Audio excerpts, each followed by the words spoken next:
expectativa da criação espera a manifestação dos filhos de Deus. Porque a criação ficou sujeita à vaidade, não por sua vontade, mas por causa do que a sujeitou. Na esperança também, a mesma criação será liberta da servidão da corrupção para a liberdade da glória dos filhos de Deus. Amém?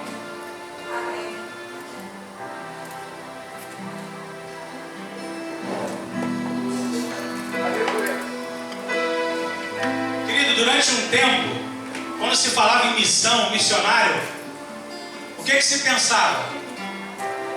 Se pensava que missionário era alguém que era separado para aquele ofício, e então ele passava a cumprir uma missão, geralmente fora, longe, né?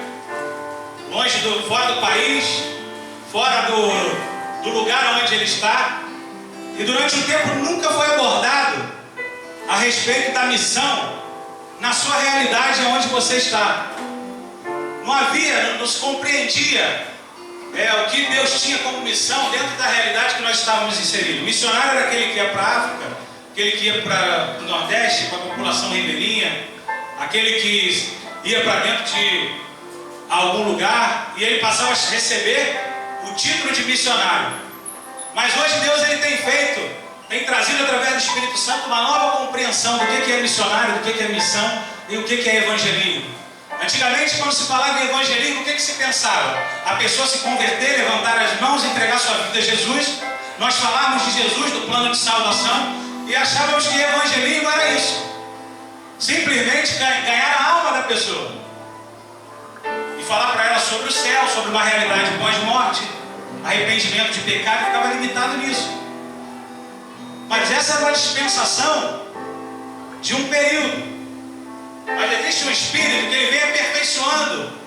A Bíblia diz que aquele que começou a boa obra, ele ia aperfeiçoá-la até o dia da volta do Senhor. Então o objetivo de Deus é que cada geração venha numa compreensão diferente, numa compreensão maior. E a nossa geração está vivendo um tempo de transição, um tempo de uma compreensão maior em relação a evangelismo, a missão, a missionário, a missões urbanas.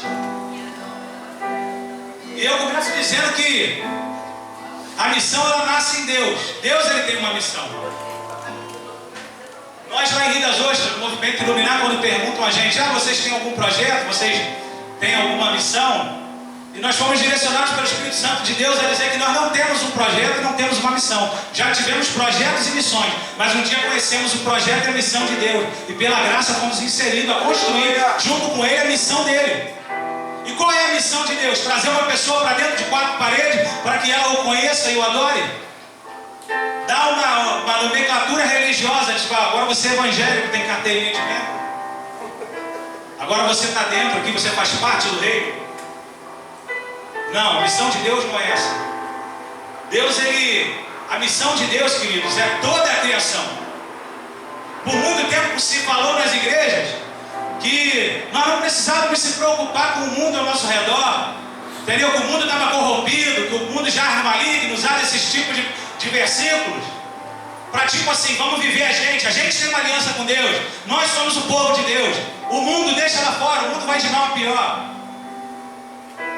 E deixa eu te falar uma coisa, não se espante, sabe qual é a maior causadora das mazelas que temos hoje dentro da sociedade? Não fique triste, porque isso dói em mim também, porque eu faço parte. Querido, a igreja. Sabe por quê? Porque a igreja foi chamada para governar, para cuidar. Não só a igreja, mas o homem que tem um relacionamento com Deus, ele tem um pacto de zelar por aquilo que Deus criou. Pela forma que Deus enxerga a cultura, pela forma que Deus enxerga a sociedade, a forma que Deus enxerga de relacionamento social. E não tem como a gente falar sobre missão cidade, missão urbana nos dias de hoje, sem voltar lá atrás no Éden, como já foi falado aqui. Deus, ele cria um ambiente chamado Éden, um ambiente de quê? Como já foi falado aqui, relacionamento. O foco do Éden era o relacionamento. Deus criou o homem, criou todas as coisas para o homem, mas o foco do Éden era relacionamento. E todos os dias na viração o Senhor vinha o quê? Ter relacionamento com o homem. E o Éden era gerido por um ambiente celestial, um ambiente de Deus. Deus, ele dá duas ordens a Adão. Uma, governe, cara, sobre Você está sobre os animais, sobre tudo. O poder, a autoridade está na sua mão. E outra coisa, multiplicai-vos. E também deu uma ordem, não toque em uma árvore específica. Deus estava naquele ambiente tratando com o homem alguns princípios que deveriam permear toda a história humana. Um é o princípio de autoridade que Deus estava dando sobre Adão, para governar. Olha, a criação eu criei, mas agora eu coloco na tua responsabilidade. É tua, cara. Você vai tomar conta. Você vai dar nome aos animais. Isso aí é teu, eu criei, mas estou te dando. Eu criei para você. E outra, não toque naquela árvore ali. Deus estava criando um princípio de obediência, de limite ao homem. E você conhece a história, eu quero acelerar, mas a gente tem que falar sobre isso antes de entrar na missão de Deus na nossa sociedade de hoje, na nossa cidade. Nós precisamos falar do Éden, porque hoje é uma consequência do Éden, é uma multiplicação do que aconteceu no Éden. E de repente aquele princípio de obediência foi quebrado. E quando o princípio de obediência foi quebrado, o que aconteceu? O relacionamento foi ferido. Deus vem na viração do dia, cadê Adão? Está escondido. Uma semelhança muito grande com os nossos dias. Muita gente está se escondendo de Deus. Muitas pessoas estão se escondendo de Deus. Mas Deus está indo atrás dela. Sabe como que Deus vai atrás dessas pessoas? Através da igreja, através de eu e você. A sociedade se esconde de Deus, nós temos que ir lá se relacionar. Mas às vezes aprendemos lá atrás que a gente é um povo separado, a gente é muito santo. A gente não pode. Bem-aventurado que não senta na mesa dos escarnecedores, né? Que não tem pacto. Você se converte se você parava na esquina da tua casa para cumprimentar os amigos no botequim, você bebia, hoje passa batido, porque você é muito santo. Você não podia mais parar naquele lugar. Por quê? Roda dos escarnecedores, você não senta mais. Aí Jesus Cristo está lá no céu com Deus na criação, e Deus fala, você vai ter que ir na terra. Você imagina se Jesus tem o nosso pensamento? Eu não. Vou fazer o que é lá, lugar corrompido, lugar que não tem mais jeito, eu vou descer do céu, eu sou santo. Por isso que a religião não compreendeu quem era Jesus. Não é o ambiente que você está que determina quem você é. Aliás, eu costumo até dizer, o ambiente determina sim. Porque se mudar o teu comportamento pelos ambientes, só evidencia aquilo que nós somos. Se você vai num ambiente, esse ambiente te modifica, na verdade ele só evidencia quem nós somos. Você tem que ser um, cara. Se você entra em qualquer lugar, se você lidar com um morador de rua ou lidar com uma pessoa milionária, você é um só. Esse é você. A missão de Deus, ela é, eu digo até um pouco mais voltada para os mais necessitados, querido. Mas o que é necessitado? Será que a gente olhar com um olhar humano, compreendemos que necessidade é somente uma casa, roupa e comida? Eu te digo que tem mais miserável dentro das empresas do que nas ruas. Tem mais miserável lá, jogando dinheiro na bolsa dos valores, do que às vezes os que dormem na rua. E a missão de Deus também é para esse. Sabe por quê? Deus olha a todos de uma maneira igual. Então a missão de Deus, ela é para onde que vai uns falar, a missão é aqui, ali. Cara, a missão é toda a criação. Toda a criação é missão de Deus. Deus, ele é missionário. Você é missionário, cara. O primeiro chamado da tua vida é missão, missionário. Seja dentro da tua casa, seja como esposo, seja como pai, isso é uma missão também. Uma missão que muitos falham. Sabe por que hoje muitas mazelas acontecem na sociedade? Porque muitos pais falham na missão de ser pai. Ser pai é uma missão. Ser mãe é uma missão. Constituir família é uma missão. Não é só o cara que vai para a África, o cara que vai para a rua, o cara que vai para outro lugar qualquer. Então Deus, ele faz um pacto com Adão. E Adão desobedece e perde aquele relacionamento. A partir dessa perda de relacionamento, começa a vir uma série de mazelas. Uma série de coisas que começou a permear a sociedade e a criar mentalidade, como já foi falado aqui. Toda a sociedade que se montou no decorrer da história foi fruto de mentalidades. Se junta 1, 2, 3 e uma mentalidade. Quando se junta, começa a criar uma sociedade. Sodoma e Gomorra não simplesmente foi montada de um dia para a noite. Foi um grupo de pessoas que começaram a coabitar junto, começaram a pensar juntos e se tornou um lugar qual Deus falou, não aguento mais. Deus tomou uma versão e decidiu destruir.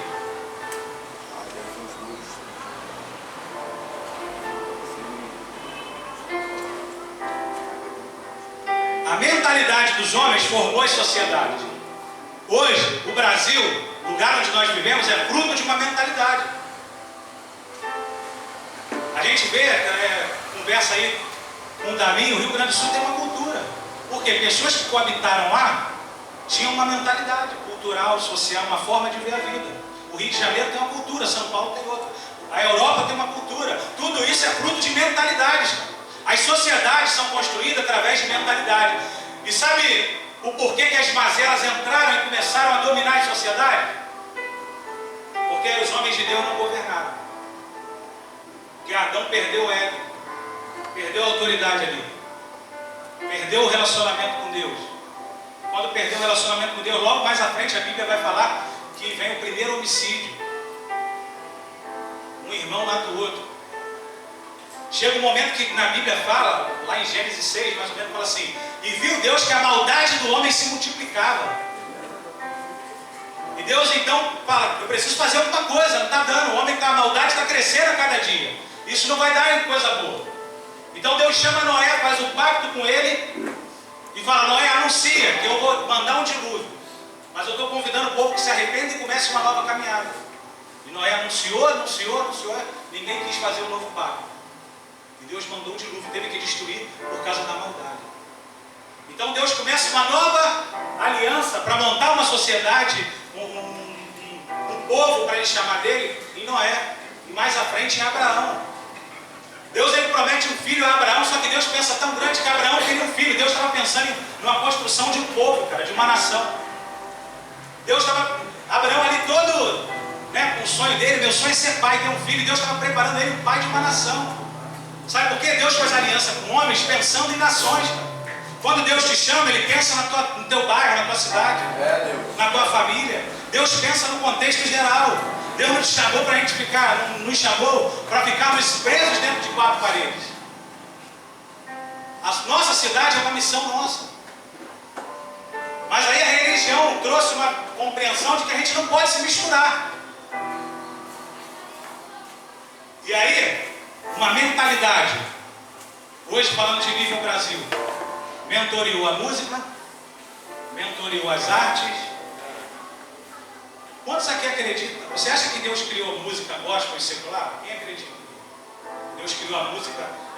Você crê que Deus criou a música? Quem crê que Deus criou a música? E quem crê que Deus criou a música gospel, mas a secular foi o diabo? A gospel ele não criou, não. E a secular foi o diabo? Ainda há pessoas que pensam dessa forma. Mas, cara, a música foi criada por Deus. Tudo, a criação como um todo foi criada por Deus. Mas a mentalidade de homens, sem Deus, que perderam a presença lá atrás, permeou tudo, cara. E essa cultura hoje, a gente diz que a gente não tem que participar. De repente, se Deus levanta um irmão que é da igreja, mas começa a cantar aí uma música secular, de repente a igreja assassina esse cara. Mas deixa eu te falar uma coisa, isso particularmente, eu falando por mim, eu creio que Deus vai levantar músicos para restaurar a cultura, para enriquecer a cultura, para a gente parar de ouvir num tempo onde o Brasil está em crise em todos os aspectos, as pessoas estão, 1 milhão de pessoas desempregadas, a saúde em crise, a educação em crise, e hoje o ritmo do momento é estar tranquilo e estar favorável. Cara, isso é deboche. Eu não sei se foi Deus que deu essa música. Esse cara, ele tem muita fé. E ele olha o cenário e fala: não, está tranquilo, está favorável. Isso foi o diabo debochando. Mas para ele está tranquilo, está favorável. Sabe que ainda tem gente que financia. E esse cara está andando de jatinho, de barco, enquanto o aposentado no Rio de Janeiro está 20 dias sem salário.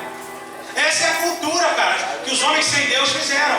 E a igreja está dentro das quatro paredes, se preocupando, clamando por avivamento. Quando a gente liga o jornal da manhã, o Bom Dia Rio, tem uma senhora de 80 anos chorando que não sabe se vai comer o pão no outro dia. E a igreja está clamando por avivamento.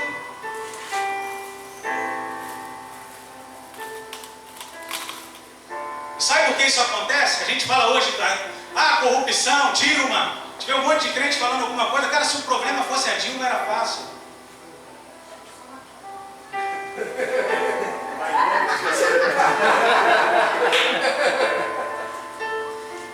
Deus é muito doido, né? Deus já falou comigo dentro do Maracanã. Deus já falou comigo. Falou para tu abandonar o Vasco, né?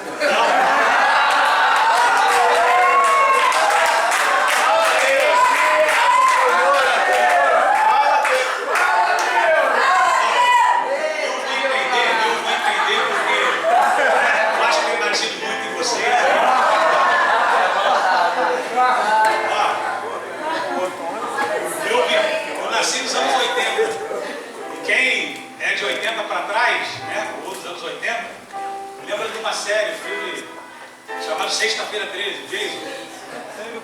Tinha parte 1, 2, 3, 50, 60. Sempre voltava, né? E aquilo foi o terror da minha infância. Tinha medo daquele cara, eu morava num quintal que tinha 6 casas. Se escurecesse, eu estivesse na rua, eu olhava, fechava o olho, corria batido. E esse dia eu estava vendo na Sky novamente. O último episódio foi quando finalizou, acabou aquele terror. O Jason morria todo o filme. Mas depois alguém falava, viu o Jason? Não, ele morreu. Ele morreu. Não, eu vi ele. Tá aí. E ele voltava em outro corpo. Né? Por quê? Porque era um espírito.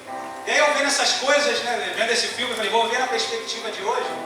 Né? Antigamente eu via com pavor, né? Deixa eu ver hoje se é esse terror todo. E eu estou acompanhando a questão dessa que está fluindo no Brasil em relação a impeachment, política. E se fala muito sobre corrupção, né? Combate à corrupção, tu vê corrupto dizendo que vai combater a corrupção. E é a palavra mais falada.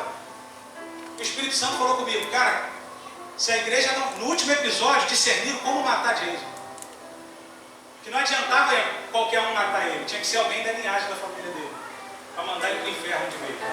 Ele não voltar.